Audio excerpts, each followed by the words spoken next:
નમસ્કાર દર્શક મિત્રો, હેડલાઇન ન્યૂઝમાં આપનું સ્વાગત છે. અમારી ટીમ ખણખોદ કરતા કરતા પહોંચી પશ્ચિમ વિસ્તારમાં.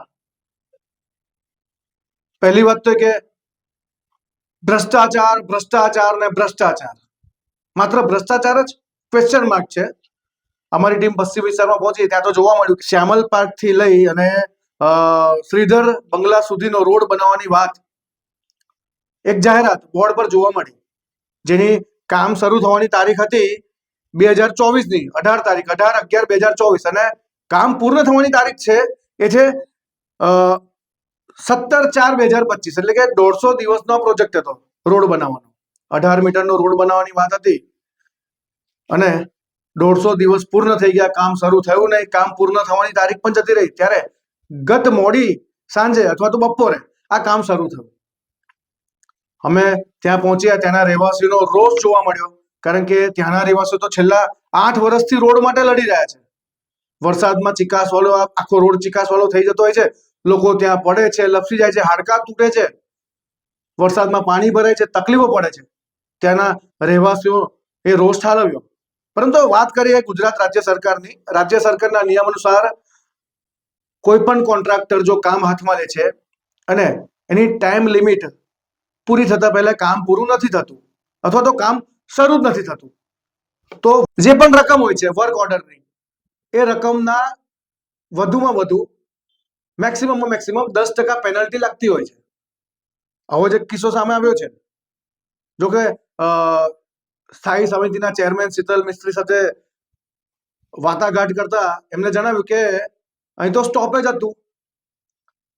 સ્ટોપેજ હોય તો જે બોર્ડ માર્યું છે વડોદરા મહાનગરપાલિકાનું, એમાં સ્ટોપેજનો ઉલ્લેખ નથી. તારીખ ચૂકી ગયા છે. જે કોન્ટ્રાક્ટરની વાત કરીએ, શિવાલય ઇન્ફ્રા પ્રોજેક્ટ, આ શિવાલય ઇન્ફ્રા પ્રોજેક્ટના હાથમાં આખો કોન્ટ્રાક્ટ હતો. ઇજારદાર એમને સમયસર કામ પૂરું કર્યું નહીં, શરૂ તો કર્યું જ નહીં, પરંતુ પૂરું પણ ના થયું. આખરે ગત બપોરે કામ શરૂ કર્યું રોડનું. ત્યારબાદ રહેવાસીઓ કહી રહ્યા છે કે અમને તો 18 મીટરનો જ રોડ જોઈએ, અમારી સાથે ખોટું થયું છે, કૌભાંડ થયું છે, ભ્રષ્ટાચાર થયો છે, અધિકારીઓ પૈસા ખાતા, કટકી ખાધી, નેતાઓએ કટકી ખાધી, કોન્ટ્રાક્ટરોએ કટકી ખાધી, રોષ ઠાલવ્યો. પરંતુ અમે ત્યારબાદ પાછો ખણખોદ ચાલુ કર્યો કે હકીકત શું છે. હકીકતમાં જોવા મળ્યું કે 18 મીટરના જે રોડ છે એની વાત હતી, પરંતુ જે વર્ક ઓર્ડર હતો એમાં માત્ર 6 મીટરનો જ ઓર્ડર પાસ થયો હતો. હવે એમાં ભ્રષ્ટાચાર છે કે નહીં, કૌભાંડ છે કે નહીં, એ તો આવનારો સમય બતાવશે, કારણ કે અમારી જે ખણખોદ છે એ તો શરૂ થઈ ચૂકી છે. છેક સુધી પહોંચીશું. ભ્રષ્ટાચાર હશે તો પણ સામે લાવીશું, નહીં હોય તો પણ સામે લાવીશું. પરંતુ વાત ત્યાં આવીને નથી અટકતી. વાત ત્યાં અટકે છે કે જે 10% વધુમાં વધુ 10% પેનલ્ટી લેવાની હોય, એ 10% પેનલ્ટી લેવાશે. હવે જોવાનું એ રહ્યું છે કે 10% પેનલ્ટી જ્યાં કોન્ટ્રાક્ટરે સમયગાળામાં, એટલે કે ટાઈમ લિમિટ દરમિયાન પોતાનું કામ શરૂ પણ નથી કર્યું કે પૂર્ણ પણ નથી કર્યું, તો 10% વધુમાં વધુ પેનલ્ટી લેવાય છે કે પછી ટોકન પેનલ્ટી લઈને ભીનું સંકેલાઈ જાય છે, એ જોવાનું બાકી રહ્યું. બાકી ખણખોદ શરૂ છે. ભ્રષ્ટાચાર હશે તો એ પણ સામે આવશે. આ એકચ્યુઅલી વિસ્તાર 27 નંબરનું ટીપી છે પશ્ચિમ વિભાગમાં, અને લગભગ છેલ્લા અમે તો 8 વર્ષથી લડી રહ્યા છે અમારા રોડ માટે, અને અત્યારે જઈને અમને પુલ નહીં ને પુલની પાખડી મળી રહી છે.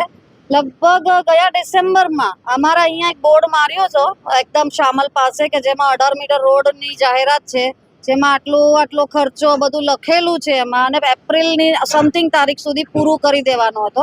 આજે તમે જોઈ રહ્યા છો મેની 11 તારીખ થઈ ગઈ, ત્યારે જઈને જરા અમથો રોડ અમને આપવામાં આવે છે. 18 મીટર રોડની જાહેરાત છે, પોતે કોર્પોરેશને બોર્ડ માર્યો છે. શીતલભાઈ મિસ્ત્રીએ જેમણે પણ સહી કરી હશે એમને તો ખ્યાલ હશે ને કે 18 મીટર એટલે કેટલા કહેવાય. 6 મીટર ને 18 મીટરમાં ફરક તો હોય ને. તો એ બાકીના પૈસાનું શું, અમને ન જેવો રોડ આપીને શું મતલબ? 8 વર્ષ તો અમે ગબડ્યા જ છીએ.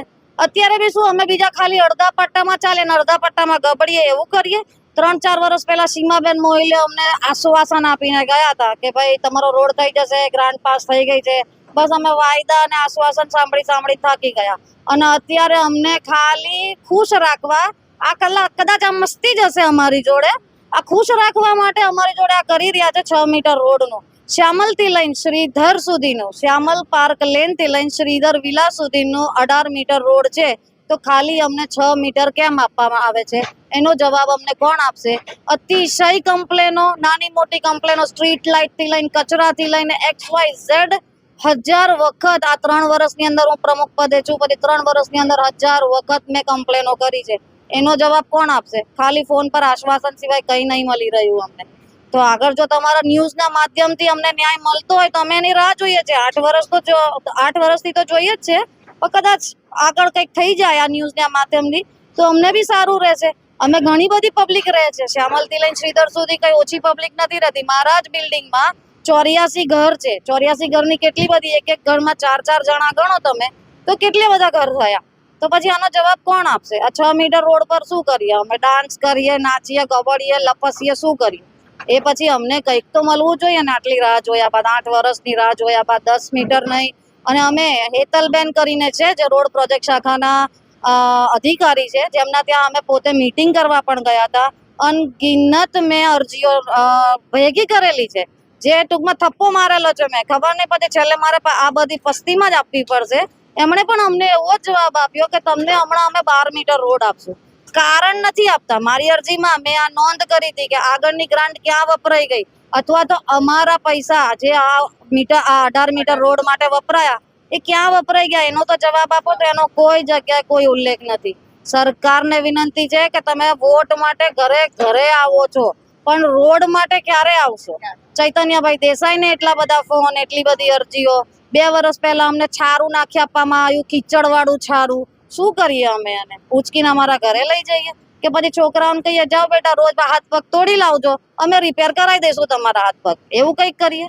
આગળ કંઈક તમારા ન્યૂઝના માધ્યમથી અમારી વાત ત્યાં સુધી પહોંચતી હોય તો મહેરબાની કરીને પહોંચાડવા વિનંતી છે. અમે અતિશય પરેશાની તો ભોગવી જ રહ્યા છે. હવે જો શીતલભાઈ મિસ્ત્રીએ આ સહી કરી દીધી છે, તેમની પાસે હિસાબ કિતાબ તો હશે ને. આગળ સીમાબેન મોહિલે નીકળી ગયા, પણ એનો હિસાબ કિતાબ તો હશે ને કે ભાઈ અમારા પૈસા ગયા ક્યાં? અમે જે ટેક્સ 15 દિવસ મોડું થાય છે તો અમારું ઘર સીલ કરી દેવામાં આવે છે, દુકાનો સીલ કરી દેવામાં આવે છે, મોટી મોટી નોટિસો લગાવવામાં આવે છે, તમારું આ બંધ કરી દઈશું, તે બંધ કરી દઈશું. એનું શું?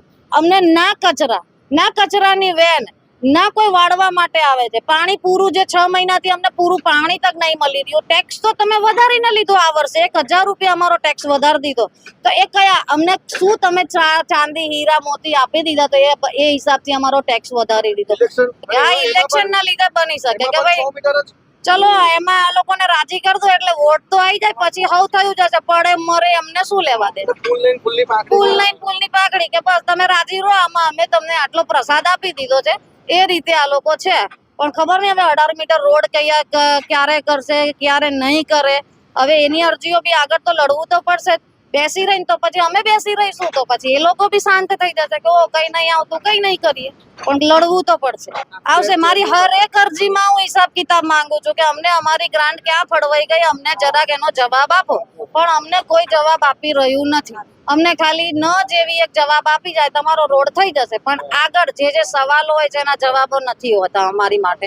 લિખિતમાં આપી દે છે અને અમારી જે લાઈન હોય છે ને કે અમારી ગ્રાન્ટ ક્યાં ફળવાઈ, એનો જવાબ હોતો જ નથી. આખા પાના પર ક્યાંય અમારો ના મૌખિક ના લિખિતમાં અમને ક્યાંય જવાબ આપવામાં આવતો નથી.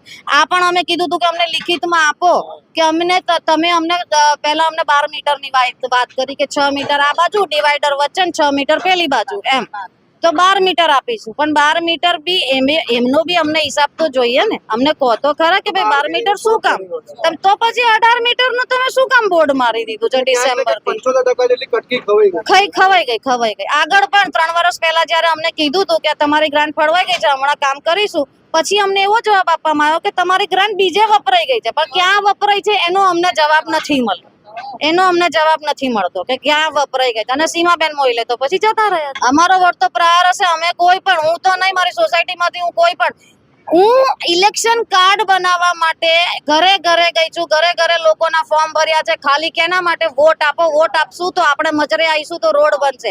આટલી મહેનત કર્યા બાદ રોડ 8 વર્ષથી નથી અમારી પાસે.